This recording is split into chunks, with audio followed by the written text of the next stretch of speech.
My name is Rich Schmidt. I'm here with Tracy and Andy Parks, Leigh and Ceille Campbell. We are in Campbell Lane Winery. It's April 6th, 2022. Thank you all so much for joining us today. As far as the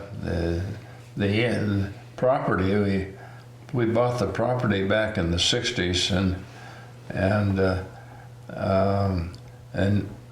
initially one of my partners in ophthalmology went to Texas to get his residency, and when he came back, he was looking at a little lot down in West Linn by the river, and I said, well, Bob, with that amount of money for that little lot, I said, you can get a nice big spread up on a place called Peach Mountain. And I've been buying property up there. Had a real estate man that told him, I said, if you see a bargain price on any of that up there, I'd be interested.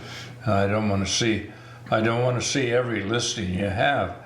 And so when this property came up, I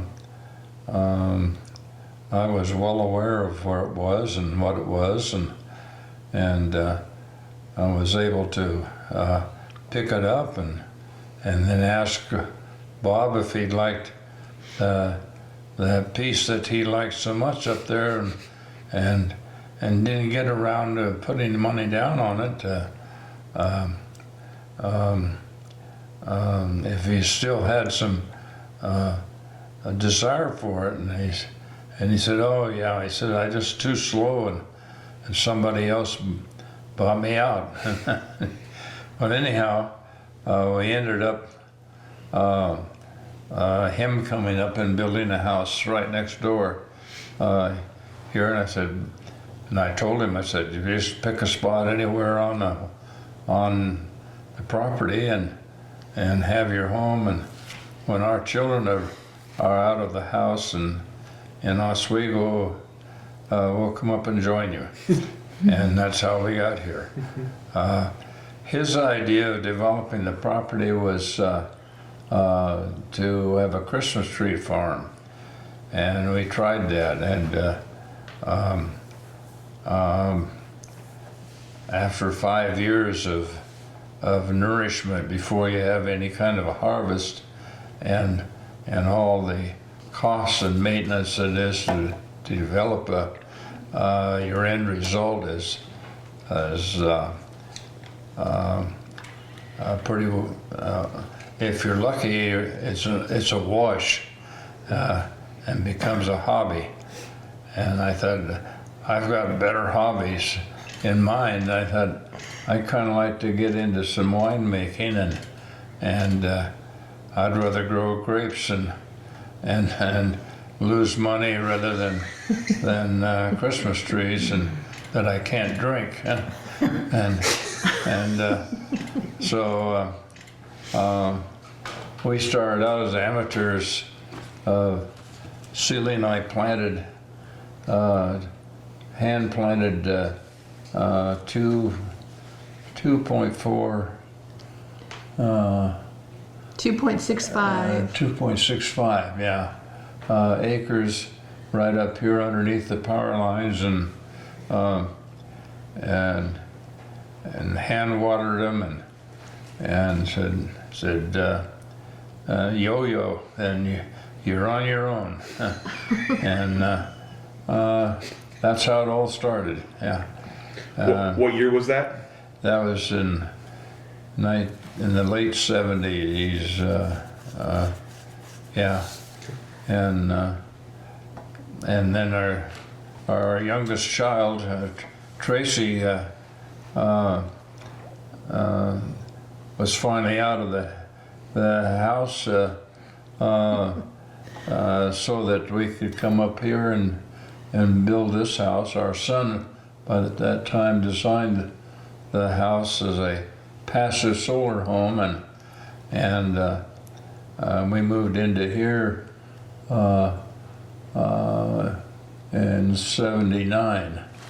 Yeah, in 1979, and so we were on the property, Ceille and I, and learning how to raise grapes from some outstanding individuals who are already here, Dick Ponzi and Dick and Nancy were great mentors, and Joe and Pat Campbell were also great mentors, and there was a number of individuals that started the industry and showed that Oregon could grow a good Pinot Noir, and so because of their guidance, we eventually got into it in earnest, and it turned from a hobby into an outright way of life that we enjoyed very muchly, with members of the Oregon Wine Brotherhood. Was a great organization that kind of brought together individuals from the whole state, and at that time we limited our membership to the Oregon Wine Brotherhood to somewhere around 210, mainly because it was difficult to find a place to have an assemblage that could house any outfit larger than that. And Paul Hart and another Paul and several great members took over the reins, and I developed that into still an excellent wine history source. And you probably already have met with them, Paul Hart especially. Rich was saying that the last 2 years there have been students at Linfield that have received the scholarship from the Brotherhood. Good. That put them through school. Now that Linfield has a wine studies program, the Brotherhood has been very, very helpful and very generous in helping support our students. Good. You know, there's a, you'd think that Oregon State would lead the industry, but actually it was a little Chemectica was, at least in our day, was the most endearing educational post in Oregon, and in fact we dedicated the library there as from the Oregon Wine Brotherhood, and anyhow and all I ever did was a member of the cadre that kind of ran things and listened to the wisdom of those before and since. And it was a nice experience. Dad, I was remembering, and I'm not sure I can get it right, but I believe you had originally wanted to plant Pinot Noir and then hadn't been able to get that rootstock, and you were at somebody's birthday party. Right. Yeah. Yeah, that was with Paul Hart, and I didn't know him, he didn't know me, but but I was looking for the best rootstock on Pinot Noir and Chardonnay. And one of the other individuals there at the party said he happened to have I think it was 3,000 vines of Pinot Gris. And I wasn't familiar with that. And one thing led to another, and I said, I have a couple of acres, I have it all ready to plant, and like some of the sessions you have at midnight and later with all the guys congregate in the kitchen and tell wild stories about fishing and hunting, and I kind of figured this might be in the same vintage. Sunday morning, about 6 o'clock in the morning, there was a guy at the door, and he says, I work for Paul Hart, and I'm here to take a look at your property, because it's just about the right amount for that number of vines that he has. And so anyhow, he and I went down and kicked the stones around, and it was on Wednesday of that week we were planting his Pinot Gris, and I was scrambling around to find whatever information I could find about Pinot Gris, and found out it was Rolander in Germany and Pinot Grigio in Italy,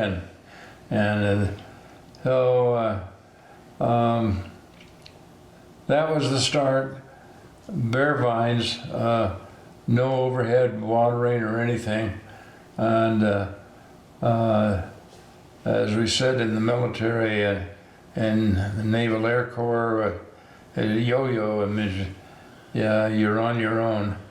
And so the vines, we've never had irrigation other than hand irrigation, just the start. And so the vines have root systems that are quite deep, because we have had some dry weathers that this vineyard has survived. And I remember talking with the French people. They said that they had some vines that had root systems that were 40 feet deep, and that there's some quality to the grapes that's, I guess, the minerals that they're able to seek out at that depth without overhead watering makes just a certain desirable characteristic for winemakers. And so we never had any real trouble at all selling our grapes once they got around the valley enough for people to know about them. And because most of the knowledgeable winemakers wanted them. So they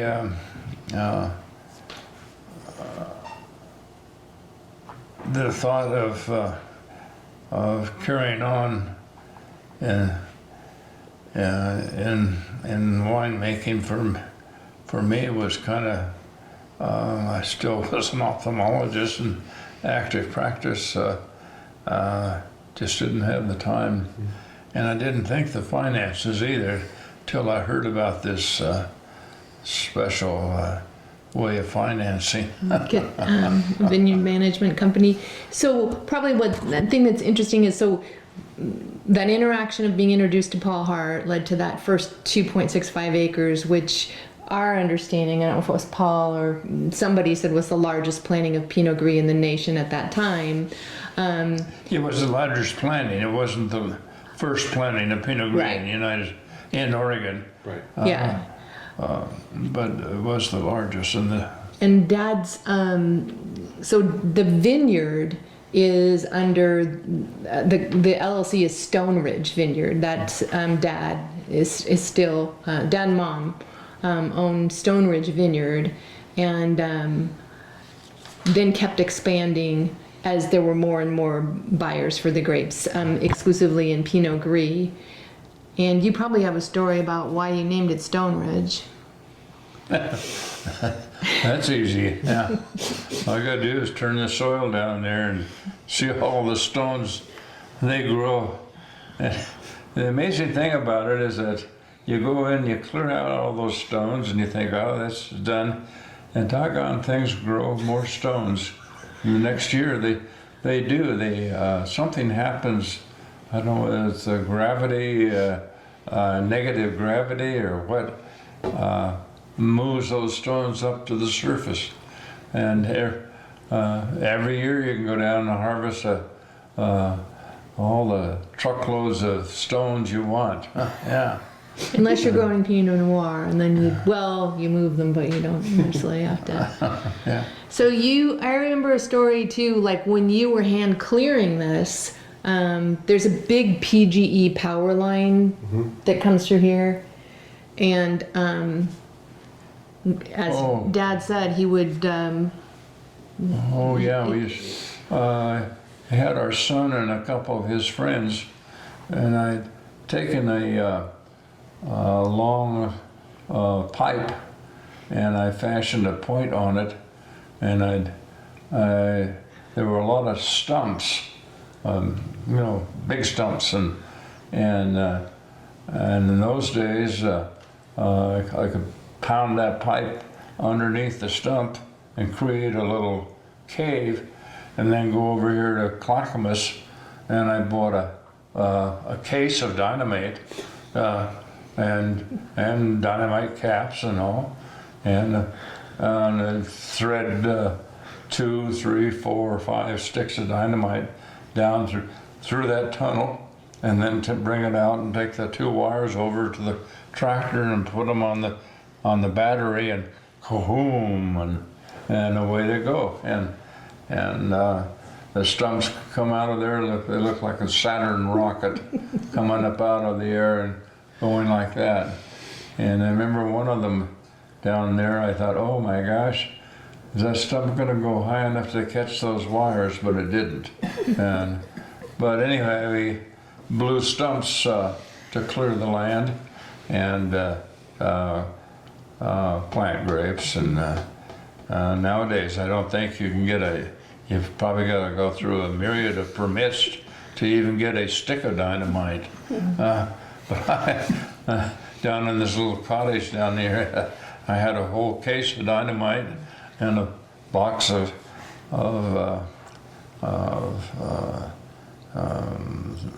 whatever they call them. The caps? Caps, yeah, whatever. And anyway, that was that was exciting. And then I think you told me that you had a powder monkey sitting in one of your. Yeah, I did. One of my patients was a powder monkey, and I had some spare time, so I was chatting to him about this experience, and he said, "Oh my God," he said, "And you were under the power lines?" Yeah, you could feel, especially if there was moisture in the air, the power lines are going, they're making a lot of electric noise up there. And he said, shook his head, and he said, you don't realize that you're in that foil of those power lines. You could have had that whole box of explosives go off, and especially the dynamite caps could go off, and under those circumstances. I didn't know that, and so it's the good Lord that somehow or other lets you through some of those gates to do something else dumb. I mean, if you have to clear out some stumps, you might as well make it as entertaining and risky as possible. I give my life to it. Yeah. Yeah, that was quite an experience. Yeah. You mentioned earlier some of the mentors you had, so working with the Campbells at Elk Cove, working with the Ponzis. What did you have to learn when you were planting grapes? What were the biggest kind of surprises along the way as you were learning how to plant and grow grapes? Well, they were a lot more fun than growing Christmas trees. And had time-wise about as much attention to needed, but the product was far better. Yeah. I don't want to put a negative on Christmas tree growing because there are some individuals in the valley that do a wonderful job of doing it. And it's just that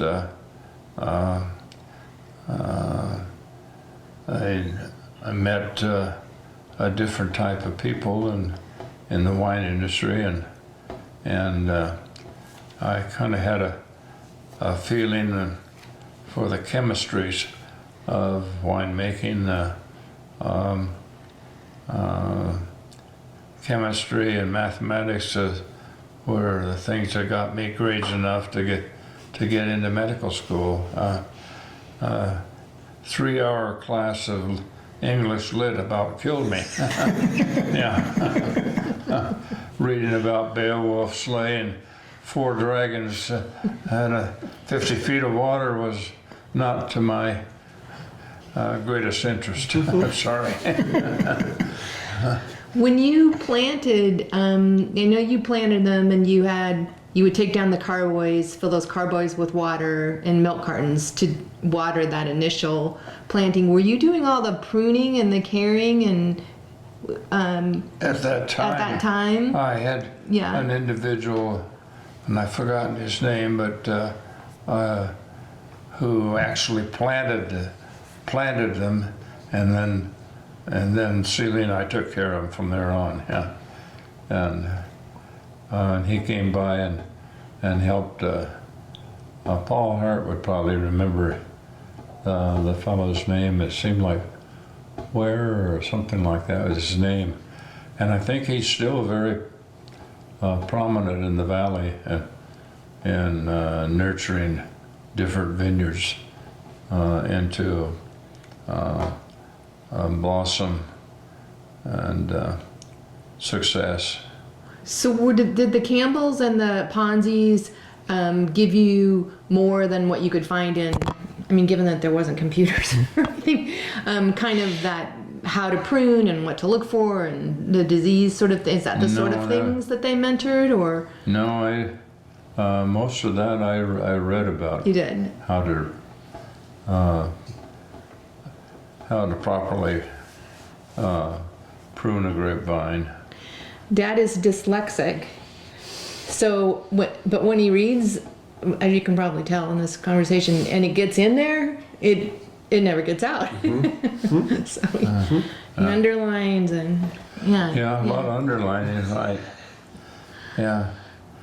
That way, when I went back to review, all I did is read whatever I underlined. Yeah.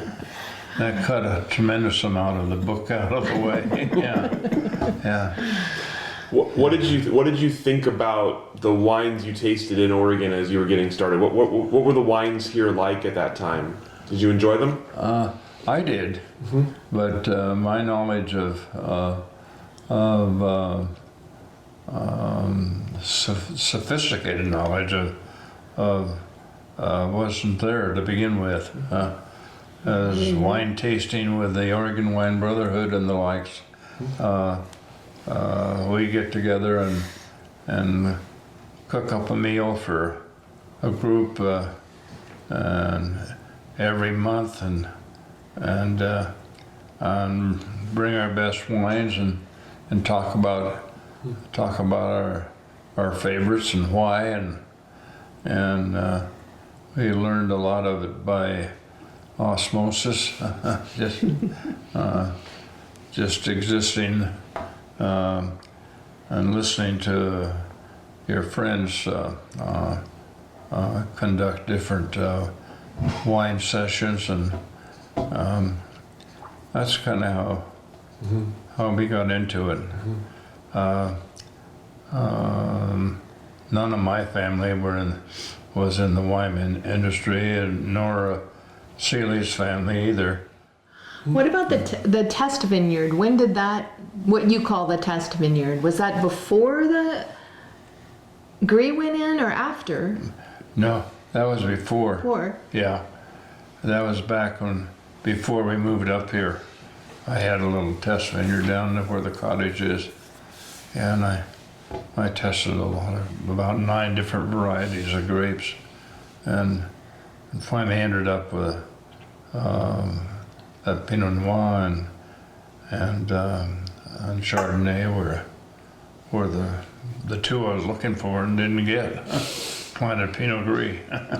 And then I had told Rich about the Albarino that we had, you had wanted to see if that would grow. Albarino, actually, we picked up a taste for that Albarino. on a trip on a trip to Spain. Wine, And, really? That's And it was over in it's a the wine that you like.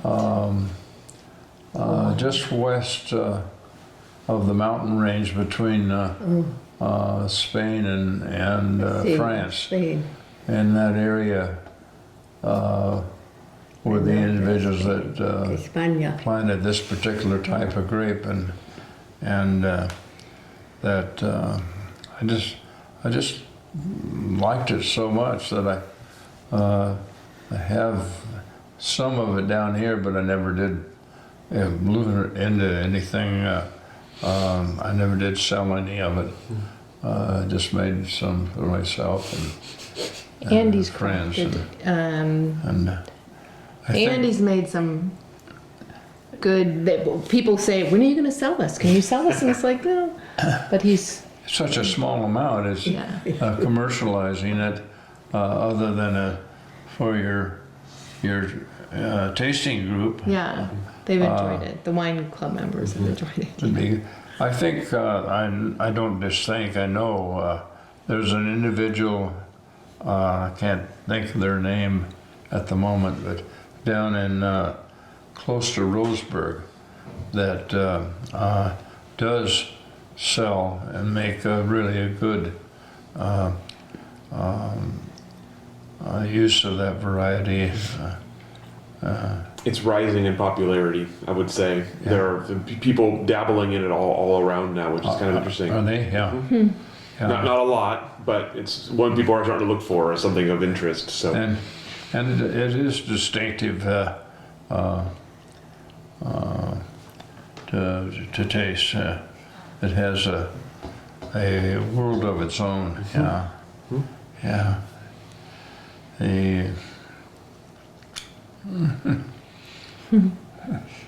So I was going to ask Ceille what you thought of having a vineyard here. Did you enjoy getting into wine and grapes?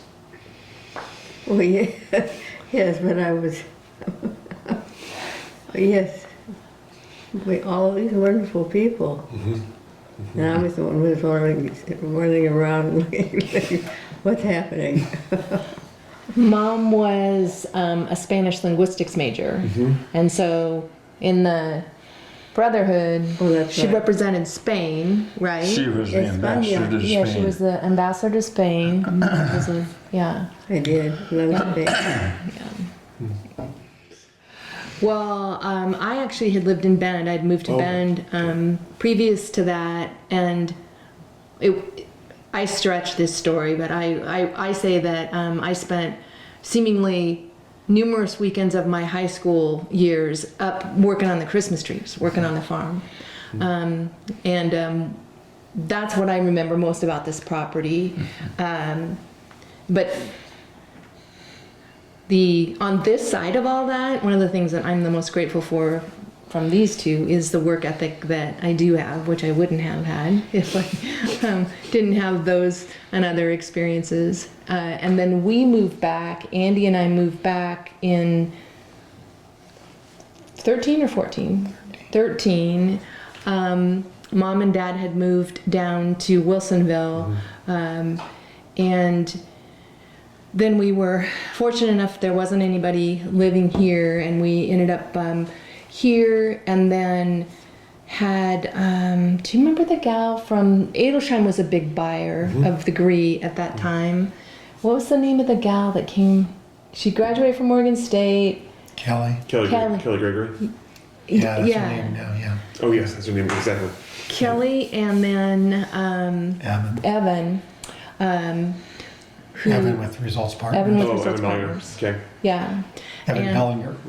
Evan Bellinger, and they came out, and their kind of take was because the vines were so old and the canopy produced so much canopy that they really suggested that we try the Scott Henry method. And so Dad we had the whole vineyard at that time switched over to Scott Henry, right? You actually probably should bump into this story because he has the like what the projected yields would be and kind of what happened over the next but that was a big change. That was kind of the first big change that Yeah, I think it's fair to say too, Tracy liked Christmas trees less than Leigh and Ceille. it was fun to watch them get harvested. The one you were here, there were still a few more trees over here, and it was pretty cool to watch Yeah, the helicopter come in and pick them up. And, That's cool. Yeah. And then Andy and I have jokingly said we were in Bend for 30 years. We knew about beer, but we didn't really know much about wine. So Tell me about. Well, actually, let's back up for a second. What did bring you back? What brought you into wine at that point? because we were here, and there was just a lot of having to move from a home that they were in for so many years, and lots of transitions, and to be close to mom and dad, and it was just a natural segue into where we are. Although the first winter we were here, I think it's fair to say Andy wasn't all that keen on the rain, and then he got the spark of what's here and the legacy of what was here and brought here, and how we might be able to move that legacy forward, continue that legacy. Yeah. So tell me about that. I'm curious because it is interesting always taking over someone else's thing, right? And someone else's project and passion. So as that became something that you were interested in, and you talked about having to retrellis, that's a big first step. That's a lot of initial work to do that. So what were you thinking at that point? What did you think kind of would be your role, and what did you want to do with the property here and with the grapes you had? I think when we first moved up, it was September 1st was the first day we were up on the hill. And that's right as you're getting into the preparation for harvest, and there's just a lot more activity in the vineyard. And I'm doing my exercise out in the vineyard and just watching what's going on just to learn. And I'm thinking I'm calling Leigh about every day saying, is this supposed to be happening? Is this supposed to be happening? And they were things that shouldn't have been happening, but they were, which led to the meeting, that Tracy mentioned, with Kelly and with Evan. And really Leigh had shared that, at the time that, the vineyard had lost money every year that he had operated it. And, them getting up in their years, we're looking at it going, well, in estate planning, you wouldn't want to have it losing money every year. So it'd be good if we can find a way to make it less of a loss or maybe even profitable. And so in those conversations, meeting Evan and Kelly and then Leigh and Ceille had introduced us to the Adelsheims. They were a buyer, and that's who Kelly had worked for and still does, I believe. And we were invited up to a growers dinner. Leigh and Ceille let us, use their tickets to go up to Mount Hood, the lodge up on the top of the mountain, and have a dinner up there. And we met a bunch of other growers that were like Ceille and Leigh, just growing wine. And then there were others that had gone a little bit further and had made wine. And so, that was something that just kind of piqued interest. But as we talked with Kelly and Evan, it seemed reasonable that there was a way to increase the yield. And so, Leigh took the risk to go ahead and spend the extra money, go ahead and see if that would work. And the anticipated yield was supposed to go up like 50% in year one. It actually tripled in yield. And that's what kind of, had thought about the wine business, particularly as we started seeing a yield estimate. Because I don't know that Leigh ever got one of those before from the prior guy, but I know when I gave him the first one, Leigh's like, this will never happen. And I'm out walking in the vineyard going, I think it might, because this looks a whole lot different than it did last year, like 3 times as nice. And, sure enough, the yield came in, and, we had found buyers for a lot of those grapes, but we still ended up being like 6 tons of grapes left. So it was not a whole lot of business planning. It was that's the motto of the Oregon wine industry, I think. We'd put out a few hooks, out into the world to see if we couldn't find a place to, be making wine if we chose to do that. And, we ended up ultimately doing those 6 tons into shiners, with the 2015 or 2013 or 14 vintage, the first year. And then it was putting together a business plan at that point. And, so that's really how, we got into it. I knew nothing about wine. And I would say the more I learn, the more I know I don't know. And that's pretty much the consistent message I get from anybody I talk to. But we've been very fortunate, with the connections Leigh and Ceille's, made for us, with the Edelsheims, with, Mike Thayer over at Pete's Mountain, Mike and Christie, and the Edelsheims certainly, and then, Laurent and, his team out at Northwest Wine, were very instrumental in getting us up and going.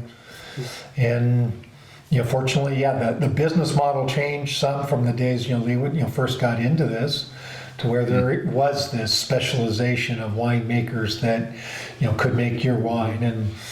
And so we didn't have to invest in a full-fledged wine facility and all the equipment that goes with that. And, and we happened to know people that knew how to do branding. And so, we, good family friends that, went in and helped us with that. And, just going through the naming process for the winery was a process, and I think a really good word of that Leigh loves to mention every once in a while.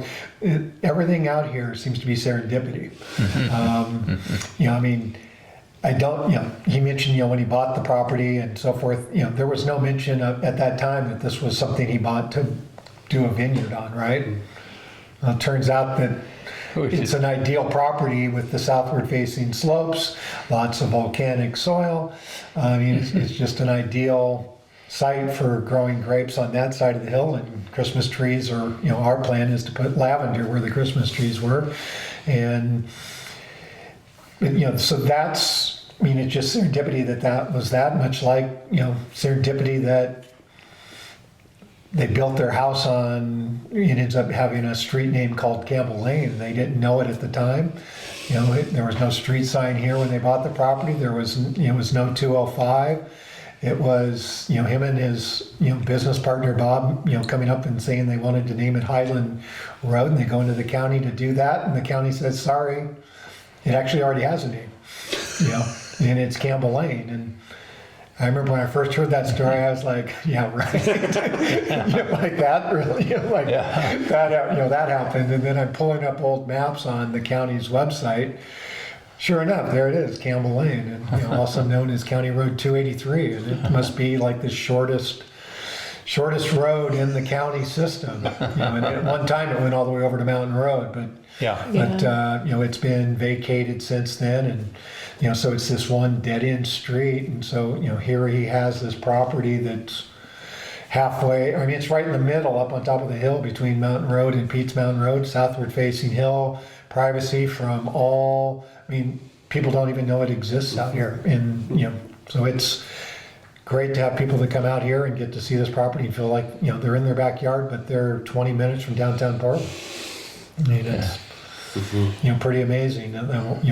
the way it's set up with, just looking out here, there are no homes that, we can see anywhere in sight. Closest home we can see is down on, across the river in Canby. Oh, I see Canby. And the Campbell Lane, how that ended up as the label name is actually, I would give credit to Mike and Christy Thayer with Pete's Mountain Winery. And in the spirit of how well Dad was mentored, he and Mom were very strong mentors to the Thayers, which they love telling their story. And they named their Pinot Gris because they were buyers and still are buyers of Pinot Gris, and their Pinot Gris is named after my mom. So that's a lovely thing to have that. What's happening on this hill, all of Pete's Mountain, having good connections with the other wineries that are here.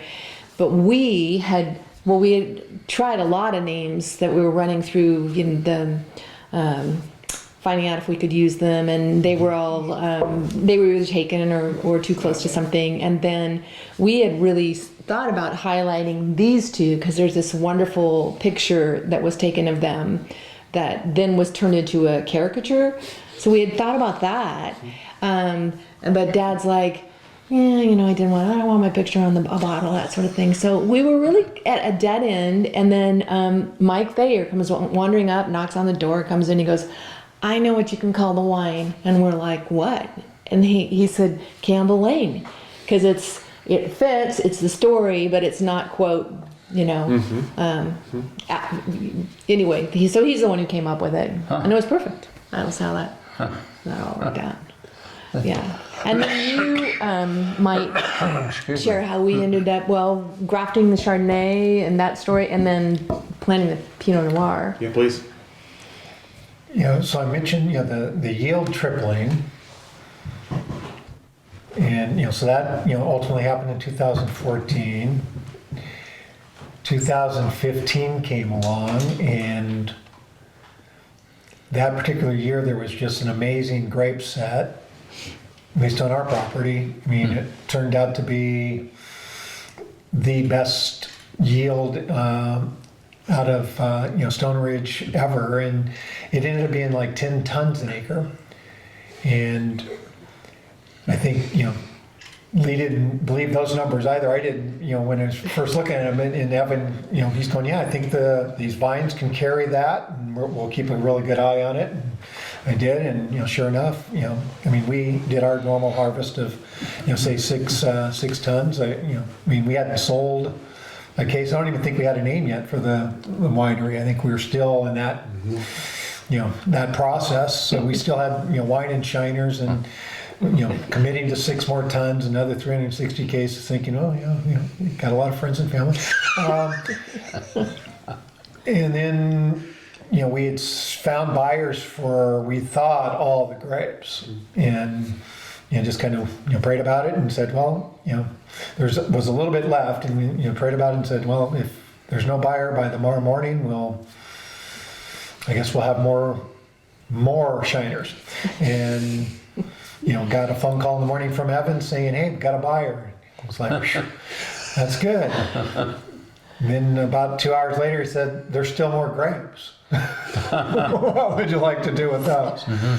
So long story short, we ended up with 1,000 cases of Pinot Gris in 2015. And we were kind of what you might say all in at that point. So it was, Andy doing consulting work, continue to do consulting work, and we'll find a way to make it all work. But as far as how we got into it, it was serendipity to be there. Kind of a God-driven thing, and Leigh and I having several conversations about what he was thinking when he was out in the vineyard and what he saw and the different mountain views and the different places where you might put a home site and how that would catch this or catch that. And and as we kind of back up just a little bit, as we Tracy and I talked about it, we ended up commissioning one of Tracy's really good friends back in Bend to do a drawing of the property. And it's really from down on what is known as the Kincaid parcel that Leigh bought back in about in the early 90s, maybe mid 90s. No, it would have been, No, that was earlier than that. yeah, late 80s, Yeah, I think, yeah. Yeah. Yeah, because, Good. yeah, as he's going down the hill, he ran out of space, and by 99, he'd grown the vineyard to 15 acres of Pinot Gris. And half of it was on the Kincaid piece, and half of it was up here on the what he referred to properly so the jigsaw, because it had been pieced off into a number of different little pieces. But the Kincaid piece, we had the art rendering taken of looking up the hill, seeing the vineyard, seeing a tasting room, and seeing like a little amphitheater or pond down there and so forth. And it's just an amazing setup as you go down and look. I described here in terms of not being able to see any homes, it's pretty much that way all the way down the hill, and the forest ends up blocking off any homes that are nearby. And so the ability to continue to expand and create a destination, if you will, kind of evolved and turned into this thing to take it back to Leigh and Ceille and say, hey, what do you guys think about us going into this wine business? And I think kind of touched their heart, and it turned into that's where we partnered up on this. They provided some grapes, and we provided some cash and free labor, and we continue to provide the free labor. And we're finally paying for grapes, and what 6-7 years later, actually, just finishing up the profit and loss statement. It looks like we actually made money, which didn't think it'd take 7 years, but it did. But I was told It's a good feeling. that it wouldn't happen. And well, we have 3 children. This is our youngest, and we didn't have any thoughts of family taking over this until they showed interest, and so we've kind of looked towards this becoming eventually their domain. What's it been like for you to watch the growth of the vineyard, both kind of from the early days and to now, and to see it mature and grow into what it's become? It's been a great pleasure. Yeah, it is, because I know what at least some of the challenges are in making it happen. So. And he's good wine, and he's got a great depth and breadth of experience in terms of guiding us with that. And The quality of the grapes. I just I didn't cause it. It just happened to be here. Yeah, and that makes it even more pleasant. Yeah, it turns out too, I mean, again, going back to serendipity, so he was planning to do the Pinot Noir up here, turns into Pinot Gris. Well, after that 2015 year with the yield being what it was, it was like, we need to There was a invest. profit. We need to invest in Curson expenses.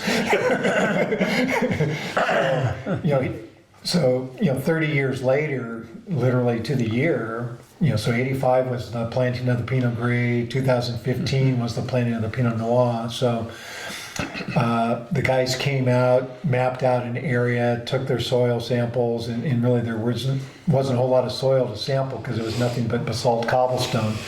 But down at that elevation, what they found was a nice steep, anywhere from 4 to 20% grade slope, all southward facing, all basalt cobblestone. It was like the premier site that was all under a tree that really didn't really know it was there until they started digging on it. And so at age 84, Leigh's, boom, bringing in and planning, this, expansion of the Pinot Noir, and we're.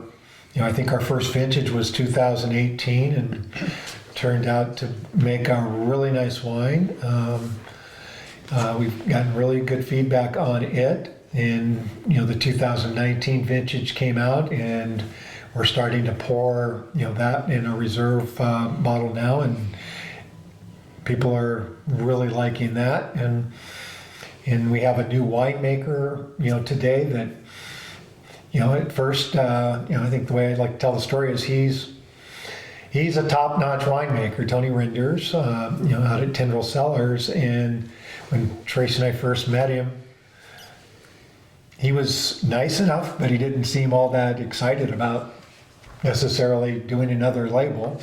And, we kept on him, and finally, it's like, "Hey, Tony, it's getting close to time, can you come out and check out the place?" And, he came out and hopped on the gator, and we drove him down in the vineyard, and he started looking around, and after he tasted a few grapes, he's like, "I'm really excited to be working with you on this."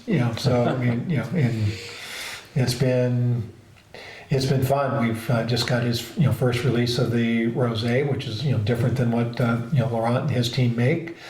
We get really good feedback on, that, and, we're getting really good feedback on what Tony's doing. And so we're excited about, going in a direction that is, boutique, with really a focus on making the best possible wine off of this property. Yeah, only off this property. Yeah, that's and kind it's, of we're not about quantity. It's all focused on quality, and that's really, the end game for us is that, and creating a destination that, certainly they've started, that we can build off of, and as it goes down in time, the next generation will be able to, take it and, make it even better. And it's 100 acres total up here, that, ends up with a connection down in Pete's Mountain at the bottom southeast corner, and a connection off of Campbell Lane up on the northwest corner. And so it creates this nice little, again, private setting that, I think it's the largest single holding of land up on this mountain. Oh, is it? I didn't know that. Yeah. And then Chardonnay. Oh, We've yeah. got the- So, I mean, when we were buying Pinot Noir from next door at Pete's Mountain, and initially, and he was buying the Pinot Gris, and he was needing more of his Pinot Noir, which also was part of the reason for planting our own Pinot Noir. And we were hoping to get some of his Chardonnay, but Mike never had enough Chardonnay, and wasn't planning on planting anymore. So, we started doing the economics, and the Pinot Gris, as great as wine as it makes, it's not necessarily the most economical, grape. And, it turns out that, we needed Chardonnay, and the Chardonnay actually had a payback of, a reasonable amount of time. So, with Leigh, we, ended up grafting over a couple of acres of Pinot Gris to Chardonnay, and we had our first vintage in 2020, which turned out to be the year of the fire. But now we have this amazing wine that's got a hint of smoke to it, with a good dose of oak. Fortunately, it was a hint of smoke. Yeah. We were fortunate that way. Any more than that, it was. I still have a sampling of the original from the smoke areas down below. That Salem. Of real smoke. What it does, it's a real education. I didn't know that they would absorb that much of the nuances of smoke, but they did. I didn't mean to do that. It's okay. It's all good. That's where we are today. And then there's again this economics, and with just the cost, everything going up the way it is. The farming the Pinot Gris is almost becoming, and I should say almost. I mean, it is really at this point. It's I think faced some tough decisions. that we need to graft some more of the Pinot Gris over to Chardonnay, and maybe to Pinot Noir as well. Yeah, a little bit d'Albarino. I was going to say. Or maybe Albarino. maybe Albarino. That's true. But that's a decision that you guys are going to make. It was fascinating to watch that grafting process. I had never seen that, so that was really a little bit hand to the Yeah. when they're going through the chainsaws. But it was fascinating to watch that, and the take rate isn't the word I'm looking for, but the success rate was. Success rate for the grafting was phenomenal, 99%, you know, in that range. I mean, it was, This is Pretty good. What do very you think good. about that? and then, What do you think about you know, that? Well, what, all of it? but, you know, wine. I mean, learned a ton, you know, from Leigh, you know, just calling him Oh, I don't and him know. describing some of the things. YouTube, obviously, you I know, don't know how. helps a ton these days, you know, but, you know, for us too, I mean, having the farm workers up here just going and watching what they do and then mimicking what they do up in, you know, the test vineyard is, you know, how we started out, you know, doing, and just learning how things work was, you know, a lot of that. And, you know, sharing stories with Leigh, you know, he was out, I know, picking grapes, you know, when you're doing a professional life and trying to take care of the little grapes and wanting to get something out of them. I mean, you're out at night with your little headlamp on in the rain, picking the grapes that you can get and, you know, scraping off the moldy, you know, stuff and, you know, getting a harvest and then bringing it in and making some wine out of it. And, you know, we've been fortunate with the wine club, you know, folks, and just having the wine business where we're able to bring in a number of volunteers that have helped make, like the Albarino, where we're, you know, this last year made about 280 liters of Albarino, and it turned out actually It's quite good. pretty good. Yeah. Yeah. Even with the smoke, it turned out just fine. The other, I mean, maybe I'm just rambling now, but the other thing, I'm not sure when it came on, was there's a neighbor just south who the bluebird population had all but disintegrated, and I don't remember when she asked mom and dad if she could start putting bluebird boxes in the vineyard, and has been doing that. You would help her do that for how many years? I mean, like Neil and Lynn. Actually, Neil, Linn. the vineyard can grow bluebirds better than So Yeah. that's pretty fun. They come in every year and go in the boxes down there, fight off the starlings. Yeah, a little there's bit. 200 plus pairs now of bluebirds Yeah, up I here. think that's a really cool thing that got. Yeah. That's all we have to do now is plant truffles in the vineyard I've been looking around for that. and have the dogs and you have these pigs right here. Yeah, we should get the little neighborhood pigs. I don't There know. was I don't know how you train a pig not to eat a truffle. there was a fire once. I mean, in terms of like fires and fire season and all those things that. Oh yeah. Yeah, Dad. He got a call from. Did Mom call and tell you there was a fire? Is that? Yeah, Mom called, yeah. And I went out, fortunately it was late in the afternoon, but Water. Can you get some water? as I was driving coming over the Willamette, I could see this huge ball of smoke going up in the air, and there was a forest fire coming through the forest over, and a wind was coming down from the northwest. Most of our winds come from the southwest, but this was coming down, and so it was going straight down that direction. They brought fire equipment from from Salem and all over, and the state fire marshal was finally here even. And he says, your vineyard, he says, we couldn't have stopped that thing. Your vineyard stopped that fire from going right through those few houses down there. And he said, I was out. I got the message from Ceille called, said there's a fire, and when I came running up here, and I came into the driveway, Ceille had loaded the dog and pictures pictures. In the car, ready to evacuate, thinking that the house was going to go and everything. Fortunately, and I got on the tractor and went down and put a harrow on the back of it and started going up and down the west side of the vineyard, and just to get the grass out of it. That was kind of scary, yeah. But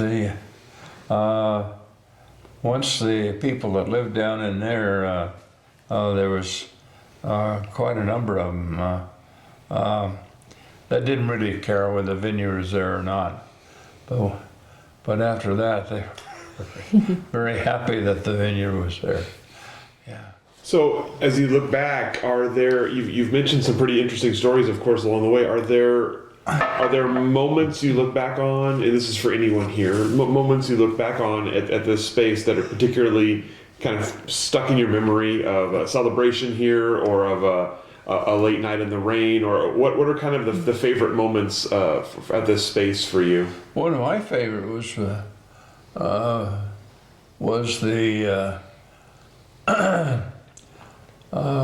winter.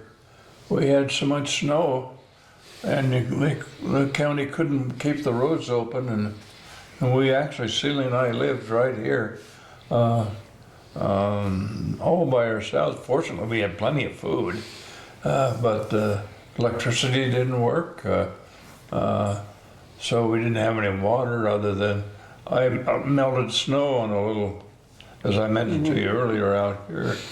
That was quite a moment. I mean, the first couple of days, Ceille and I, we thought it was kind of cool, you know. Here we're living like the old frontier people, yeah. But I tell you, after 8 days of it, it was not that fun. And when we did get off the mountain, we made a beeline to the tennis club to get a shower. Yeah, and it's interesting how your priorities change along with the circumstances.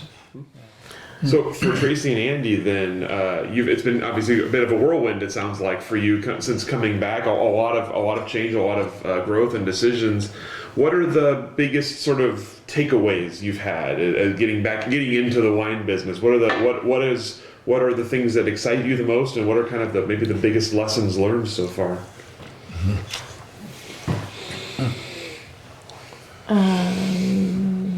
I think the thing that excites me the most is really the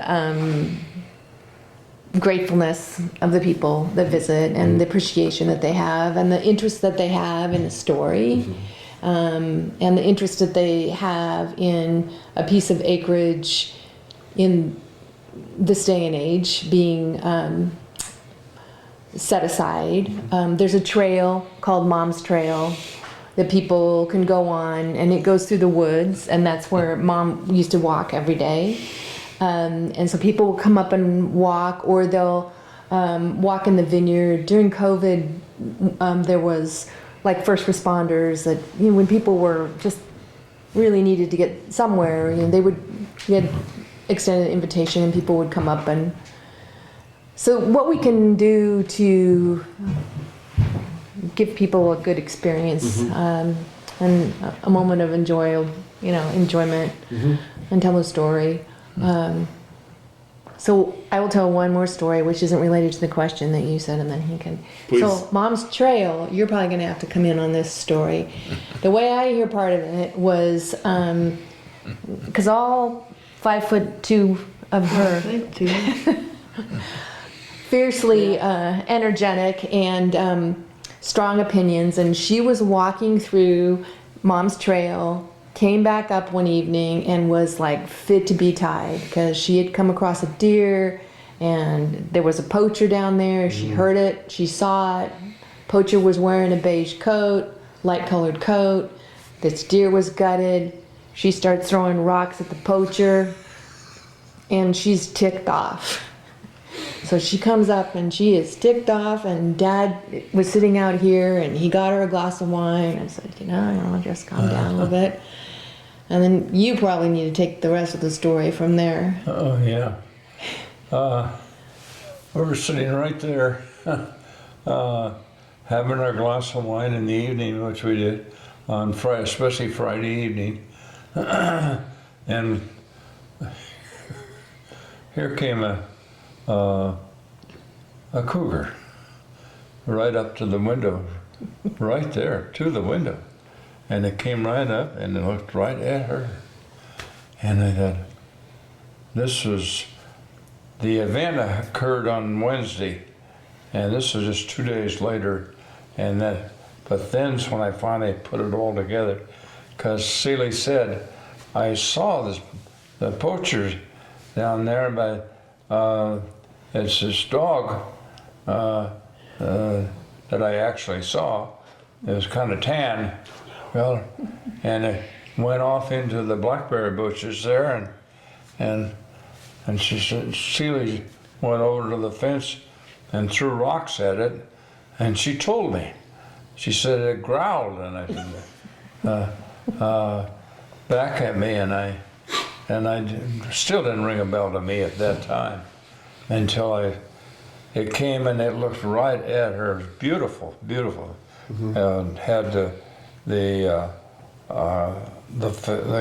face and all the markings, and when it's right there, just like that at the glass door, it's pretty amazing. And I know it was a female because we used to track them over in Silver Lake when I was a kid, and females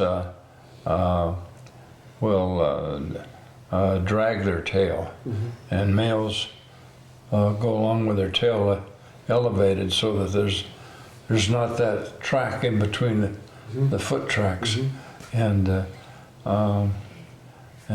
there she did. She went off down that way. And I found out later that her den was right down here, because later on I was hauling logs out of there, and you and Leigh came, the tractor noise, I didn't hear it, but you and Leigh that was helping us clear wood out of that gully there, said there's a growling going on down in there. And sure enough, that's where her den was. And yeah. That's amazing. Yeah. When we first came, we had a herd of elk. We had 4 cows and 1 bull down here where the vineyard is. And there was some old apple trees down in there. And these are how those elk got all the way out of the Coast Range and across I-5 and all that into here. It was amazing. How about you? Learning and enjoyment. Yeah. That was, just I don't know, how are a you? lot of responsibility, right? I was asking him. With the generosity, comes that responsibility too, and it's not just about making the wine or that. I mean, you got this amount of property. I mean, you got to steward it, and certainly part of that stewarding is it's being a sustainable type of property. So we participate with the Live Certified program and the Salmon Safe, and that's just real important. And Tracy mentioned just the relationships that we've formed with folks that have come up and join us up here. That's a big thing. One of the great days here was our first open day, and talking with Leigh about things at that point in time was, one thing they didn't have up here was grass lawns, and he said, yeah, you don't want a grass lawn. I don't want to take care of grass lawn. This was his first home that he was able to have with no kids and therefore no grass lawn. And he enjoyed not having to mow and have that responsibility. But at the same time, it was like, looking at everything, it's like, we need to have a grass lawn for the estate look and, for people coming up and so forth. So he and Ceille were somewhat banned from the property for about 2 months as we did all the work, prepped all the yard area to put in, lawn. And on the grand opening day, they, had a little Mercedes station wagon, and normally Leigh drives up the driveway pretty fast, but that particular day he drove up pretty slow, and he's looking at the grass and what had been done, because it looked a lot different than when he had come up the last time. And he slowly backed up into the parking space, and he and Ceille stayed in the car for a few minutes just kind of taking it in. And I was running around the tractor still trying to get a few things done right before we opened, which was customary for me. It's right up to the last minute, doing something, and hop off and get to come and see. They had a real smile, and Leigh just saying, it looks really nice.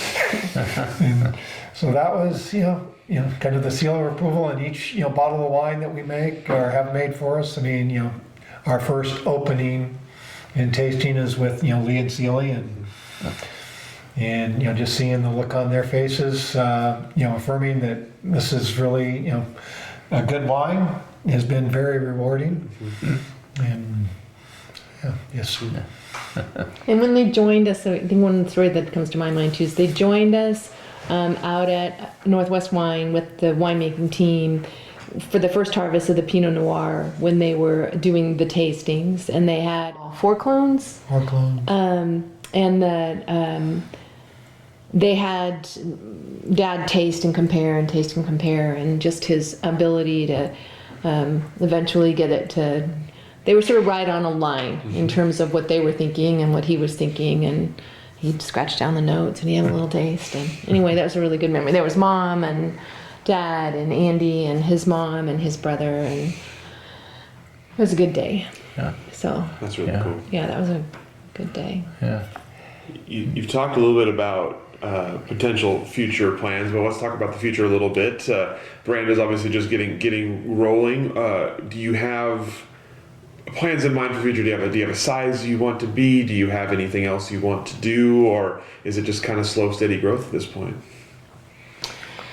Yeah, slow's not a good word.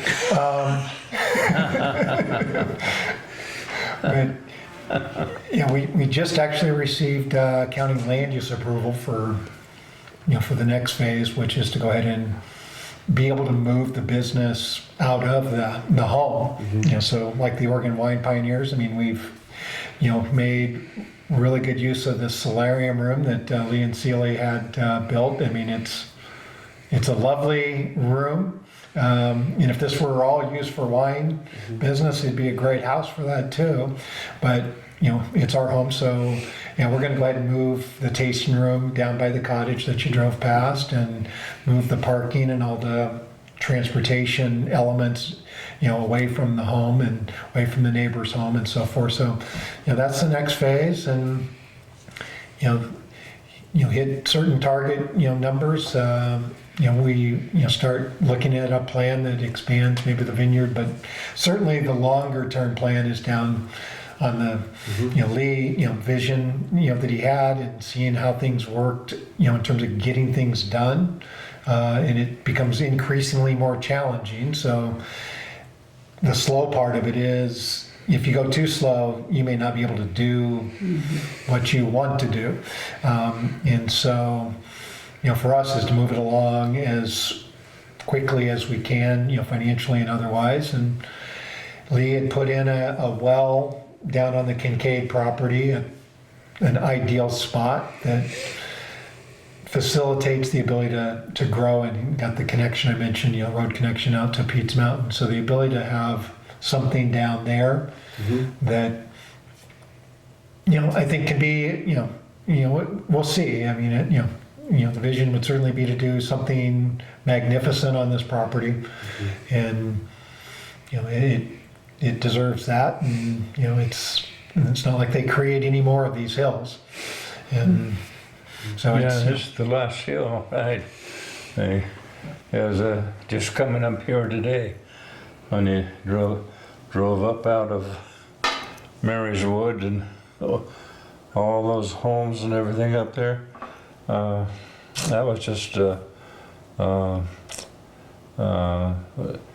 type of my career. That whole hill was just bare grass and brush. And then trees. Now it's wall-to-wall houses. Yeah, on the other side of Solomon going up. Yeah, there was a piece that has been up there for years that had a house, and she always sold flowers outside of it every summer, and that got sold. Anyway, there's a subdivision kind of.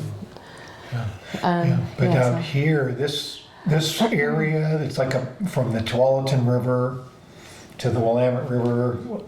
Willamette River on the east, Willamette River on the south, Tualatin on the north, and then there's the urban growth boundary for Wilsonville to the west. It's about a 2.5, 3 mile by 3 mile area that's outside the UGB. So from a development standpoint, it's not going to change much. And certainly in terms of additional homes and so forth, there's just a few lots left that can see that type of development, and so you see this, I think, becoming with Pete's Mountain Winery, us, Tumwater, which Leigh and Ceille, happen to be instrumental in that in terms of they own 2/3 of the that land, and so this ends up being, I think, from a European standpoint, something that likely is the AVA. highest best use of this property as a vineyard for hopefully maybe centuries. I got started on the AVA process, I don't know, probably the year we started, and then I didn't make a whole lot of progress, and then there's been so many other things, and then Andy picked up the reins for a little bit, but we're still looking, and we talked with Pascal, who's the manager up at Tumwater, and Mike, and so all we've gotten is the name, which we hope is still available as if we go forward. But we've got a name, and we've got the plan for this we're getting becoming there. a little, Its own AVA, AVA, it's a long sub process, AVA. so, It certainly has unique features with it's just a basalt, large basalt piece of ground, and we don't see ourselves as a big wholesaler of wine. Most of the wine is through the wine tasting room. But contrary to that, Excuse me. at least in the Portland market, in the Bend market where Courtney Parks is, we have a really strong presence in Bend with kegged wine and the canned wine, and that keeps growing. So those were. And I would definitely give credit to Andy in terms of, let's try cans, let's try kegs. Exploring those things and seeing, how they work and where they work best, and Yeah. It happens that that can is just exactly a half bottle. 350 cc's, and it makes it so convenient to have it in the refrigerator and to pull it out and not have to open a whole bottle. I take a can down to dinner, and I can have 4 nice glasses out of that one can of wine for 4 of us at the table. And that's turned out to be a good packaging program. he was a wee bit skeptical. Yeah. Yeah, Ceille was extremely skeptical. How long was that? The look on her face when we mentioned canned Wine wine in a was can. priceless. That poor little lady. all the questions that I have for you. Is there anything we didn't cover that we should have covered? Anything that you wanted to get on as part of this that we didn't talk about? What did we do or not do? So, All right. Yeah, I think I don't we- think so. I don't think so. Yeah, I think we got in, Yeah.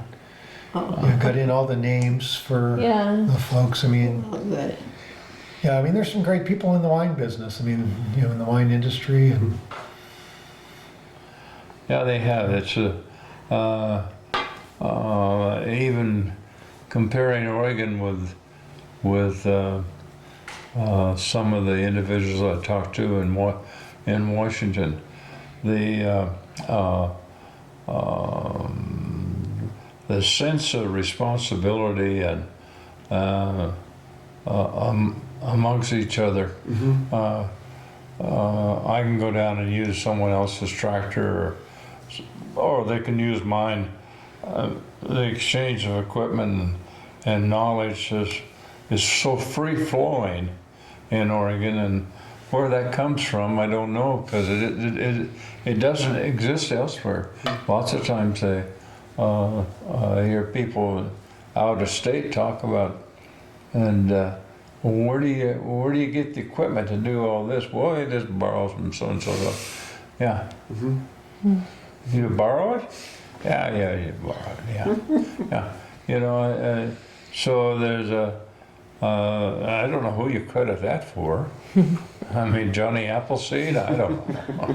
yeah, so the early guys set the tone. Yeah. Yeah. You go back to Erath and Ponzi, and Yeah, they did. Yeah. It's true. Yeah, and they've maintained it, at least to my knowledge. There was when we first got into it, there was less than 30 wineries, and now there's Almost 1,000. 1,000. Yeah, in the whole state of Oregon. Yeah, yeah. So it's something that has grown like a mushroom. Yeah, yeah. I remember going down to California with the folks. Trying to remember what year that was, but it was before certainly before you were producing. But one of the things about bringing wine back from California that Dad was always he's always been very strategic and careful about most things, but like how he packed the car and how much it weighed and I don't remember what is it, the Siskiyous? The OLCC.